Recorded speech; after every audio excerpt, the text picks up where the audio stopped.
On the go, in the flow. Here we're talking about van life, and am I the only one that didn't know about national parks? You know, you've heard about them, and maybe as a little kid you've gone to them. But in the van life, you know, one of the things I visited probably 22 national parks, and unbelievable. There's maybe one or two out of the 22 that just weren't quite up to snuff, but every other one is just off the charts. So if you're into nature, if you're into animals, if you're into, you know, rocks and formations and mountains and rivers and lakes and canyons, and it just goes and goes. And, you know, our country has dedicated resources, time, energy to save and preserve these places, and you got to visit. So am I the only one that didn't know how amazing the national parks are?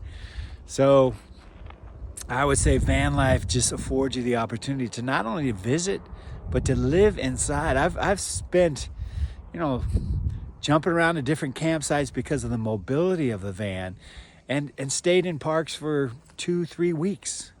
You know, it's just incredible. And so you wake up every day in this beautiful sanctuary of nature that's been preserved in a way. And yeah, there's tourists and there's stuff around.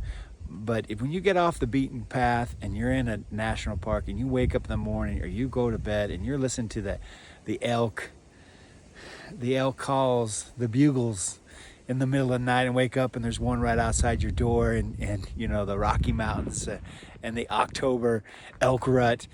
Like, you don't get opportunities like that when you wake up in the middle of the night to a thunderstorm, thunder and lightning storm, and you throw your van door open and you watch the lightning hit the Pacific Ocean at 3 o'clock in the morning. You watch a lightning storm for an hour. Like, those moments are just priceless. And the only way you get there is to buy a van and live in those places.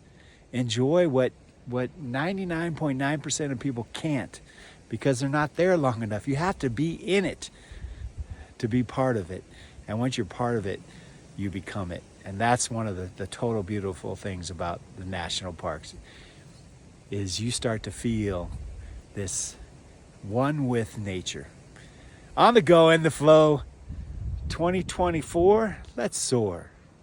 Adios.